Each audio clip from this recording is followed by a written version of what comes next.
सभी साथियों को, सभी प्रयासील श्रोताओं को, आज बुधवार का दिन है। आज हम गीता के श्लोक पढ़ेंगे।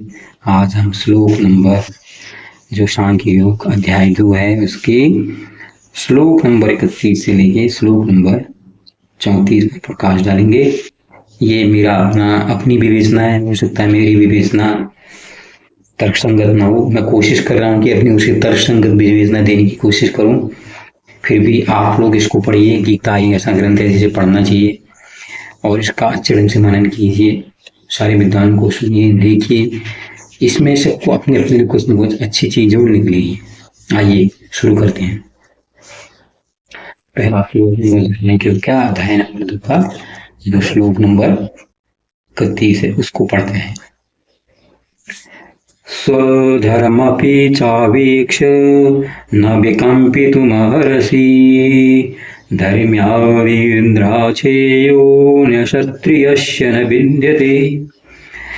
इसका भावार्थ तो यह है कि क्षत्रिय होने के नाते अपने विशिष्ट धर्म का विचार करते हुए तुम्हें जानना चाहिए कि धर्म के लिए युद्ध करने से बढ़कर तुम्हारे लिए अन्य कोई कार्य नहीं है, अतः तुम्हें संकोच करने की कोई आवश्यकता नहीं है। भगवान कृष्ण यहाँ पर अर्जुन से कह रहे हैं, अभी तो युद्ध की बिसात बिछ गई है, अभी तो यहाँ पर आमने सामने सेनाएं खड़ी होगी। देखो तुम बीच में खड़े हो, मैं यहाँ पर नहीं है। अब यहाँ पर आने के बाद तुम कह रहे हो मेरे स्वजन है, मेरे ये है, मेरे वह हैं, ये तो ठीक नहीं है। अभी यहाँ पर क्या है, युद्ध है। यहाँ पर जितने हर आदमी है जो युद्ध में शामिल है वो सब योद्धा है, क्षत्रिय है। अभी तो लिहाजा युद्ध में खड़े होने का मतलब क्या है कि आपको अब तो युद्ध करना ही है। अगर आप युद्ध से पीछे हटते हो तो वो धर्म नहीं है। अभी सामने जब युद्ध की बिसात बिछ गई है, जब आप कहते हैं मुझे खेलना है, पर खेलने के बाद बीच में आप हो नहीं भैया मैं अभी बाद में दोबारा खेलूंगा, अभी मेरा मूड ठीक नहीं है, अभी खेल चल रहा, मैं अपने हिसाब से खेल खेलूंगा। ऐसा खेल में भी नहीं हो सकता ना। खेल में भी नियम बनाते हैं, कोई सा भी खेल हो, XYZ।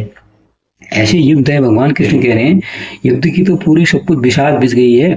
अब तो सबने अपने तलवारों में धार लगा ली है, सब लोग तैयार हैं, छोटे बड़े जितने हैं यहाँ पर तो सब सैनिक हैं, सब क्षत्रिय हैं।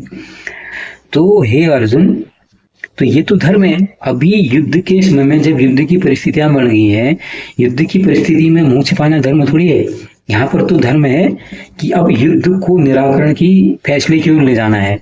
अपना कर्तव्य करना है कि अपना जो पक्ष है वो ढंग से रखना है, जो अपना काम करना है, अपनी जो लड़ाई लड़नी है वो ढंग से लड़नी है, तभी जाके इसका कोई महत्व है, अन्यथा इसका कोई महत्व नहीं है। ये वो समझा रहे हैं। यहाँ पर कोई ये वर्णाश्रमों की बात नहीं है, वो क्षत्रिय या वो या ब्राह्मण, ऐसा कुछ भी नहीं है। यहाँ पर कहने का मतलब है कि युद्ध की बिसात बिछ गई है और हर व्यक्ति यहाँ पर युद्ध में जो भी है, राजा से लेके प्रजा, सब यहाँ पर जो शामिल है युद्ध में वो सब क्षत्रिय हैं, सब सैनिक हैं। आइए आप श्लोक 32 अध्याय 2 का। यदृच्छाचोपन्नं स्वर्गद्वारमपावृतं सिखिनो क्षत्रिया पार्थ लभन्ते युद्धमीदृशम्। इसका भावार्थ है, हे पार्थ, हे अर्जुन, वे क्षत्रिय सुखी हैं जिसे ऐसे युद्ध के अवसर अपने आप प्राप्त होते हैं और जिससे तो उनके लिए स्वर्ग लोक के द्वार खुल जाते हैं। यहाँ पर वो कह रहे हैं कि कोई भी चीज हो रहा है, कोई आपको, आप जिस चीज को करना चाह रहे हो उसके लिए परिस्थितियां अगर बन गई हैं, वो परिस्थितियां बनने के बाद आपके अंदर भावनाएं उमड़ रही हैं तो वो बिल्कुल भी ठीक नहीं है। वो कह रहे हैं जब परिस्थितियां बन गई है, जैसे कहते हैं ना लोहा गर्म कर लो उस पर हथौड़ा मार दो तभी मुड़ता है ना, जब वो लोहे को गलाते हैं बहुत ज्यादा। अब परिस्थितियां ऐसी बन गई हैं कि अब उसको आप जिस चाहे जो शेप उसका दे सकते हो, जिस चीज में उसको ढाल सकते हो। तो वो यही कह रहे हैं कि जब तुम्हारे लिए सब एक परिस्थितियां अनुकूल हैं तो उन परिस्थितियों से मुंह मोड़ लेना उचित काम नहीं है। तो उन परिस्थितियों के अनुसार ही अपने को चला लेना। जो जिस लक्ष्य तुमने बनाया था उसके लिए परिस्थितियां तुम्हें अनुकूल मिल गई, अब तो तुम्हें फायदा उठाना चाहिए। वही तो स्वर्ग है। और स्वर्ग क्या है कि तुमने जो अपना लक्ष्य बनाया था वो लक्ष्य अगर आसानी से पूरा हो जा रहा है, तुम कह रहे नहीं जी मैं इस तरीके से, मैं अपने तरीके से करूंगा, सब कुछ आपके सामने हो गया है। अब जब आपने एक मूर्ति डालनी, एक सांचा आप लेके आ गए हो, आपने उसमें जो धातु है वो गला लिए, अब कहोगे नहीं जी अब मैं अपने आप में भाग दे दूंगा, मेरा मूड नहीं है, ऐसा थोड़ी। तब तक तो जो आपने धातु गलाई वो तो फिर जम जाएगी फिर से। तो तभी तो कहेगी अभी गली हुई है, अभी सांचे में डालोगे तो सांचा बन जाएगा। तो इसलिए भगवान कृष्ण कह रहे हैं तो जब परिस्थितियां यहाँ पर युद्ध की बनी हुई हैं, तुम्हारे अनुकूल है यहाँ पर बनी हुई हैं, क्योंकि तुमने तो कहा नहीं युद्ध करो। यहाँ पर तो कौरवों को राजी किया था कि भैया 5 गांव दे दो, फिर रहने, जब उनने माना नहीं, अब तो युद्ध करना है। अब तो युद्ध में तुम्हें ढंग से अपना कौशल दिखाना है। यह कौशल दिखाना ही समझ लो स्वर्ग की प्राप्ति के समान है, ऐसा कृष्ण भगवान यहाँ पर इस श्लोक का मकसद ये है कहने का। आइए अब श्लोक नंबर 33 अध्याय 2 सांख्य योग का अध्ययन करते हैं। अथ चेत्त्वमिमं धर्मे संग्रामं न करिष्यसि ततः स्वधर्म कीर्तिचो हित्वा पापं वाप्यस्यसि। अब भगवान कृष्ण कह रहे हैं, हे अर्जुन, यदि तुम युद्ध करने के स्वधर्म को संपन्न नहीं करते तो निश्चित रूप से अपने कर्तव्य की उपेक्षा करने का पाप लगेगा और तुम योद्धा के रूप में भी अपना यश खो दोगे। अब भगवान कृष्ण यही कह रहे हैं, जो उससे मोड़ परिस्थितियों से मुंह मोड़ जाए, सामने तुम्हारे अनुकूल सब कुछ बना हुआ है। अब तो यहाँ पर युद्ध की विषाद होगी। अकेले अगर अर्जुन तुम युद्ध नहीं करोगे, युद्ध तो टलना नहीं है। युद्ध तो और लोग लगे हुए हैं, इतने कौरव लोग लगे हुए हैं।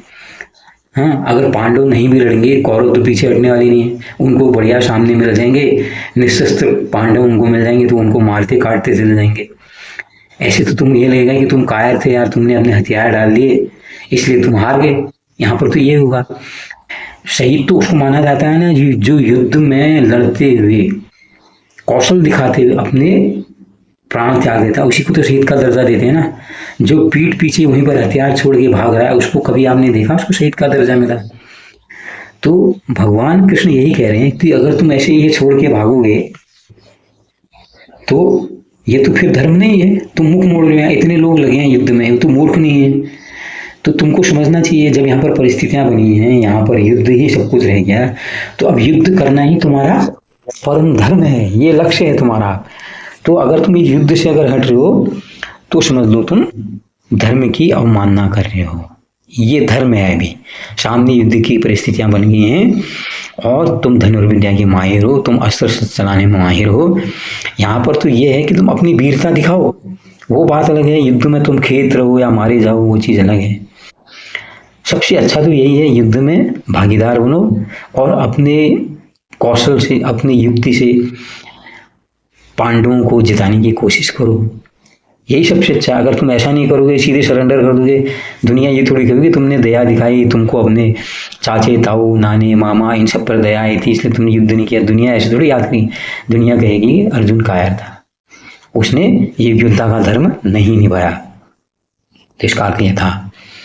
आइए अब आज का अध्याय नंबर 2 सांख्य योग के श्लोक नंबर 34, जो आज का अंतिम श्लोक है, उसका अध्ययन करते हैं। अकीर्ति चापि भूतानि कथयिष्यन्ति ते व्ययाम् संभावितस्य चाकीर्ति मरणादतिरिच्यते। इसका भावार्थ यह है कि लोग सदैव तुम्हारे अपयश का वर्णन करेंगे और सम्मानित व्यक्ति के लिए अपयश तो मृत्यु से भी बढ़कर है। देख लो, अब यहाँ पर वही बात आ गई ना। भगवान कृष्ण कह रहे हैं कि अब जो युद्ध में लड़ाई नहीं उसकी कोई तारीफ थोड़ी करेगा। वो तो कहेंगे अरे बेवकूफ आदमी, देखो हथियार डाल दिए यार, कम से कम कुछ तो कोशिश करता, 2-4 हाथ तो दिखाता, भगौड़ा कहीं का, कुछ नहीं आता इसको। बड़े बड़े सीखे, बड़े किस्से करता था। नहीं, मैंने तालाब में देखे, इसने मछली की आँख में निशान लगा दिया, इसने गुरु द्रोण के को मगरमच्छ से मुंह से भर दिया तो वो मगरमच्छ ने उनको छोड़ दिया। वो सारी बातें फिर उसके बाद अर्जुन सारी पानी में मिल जाएंगी, मिट्टी मिल जाएंगे। जो तुमने अभी तक अपना कौशल दिखाया है, वो कौशल तो अभी है दिखाने का। अभी वो तुम कौशल नहीं दिखाओगे तो तुम्हारी तो कहीं कोई बात ही नहीं करेगा, सब तुम्हारे तो फिर अपयश ही करेंगे। कहेंगे तो बेकार था यार, काली काली बातें करते थे इसकी।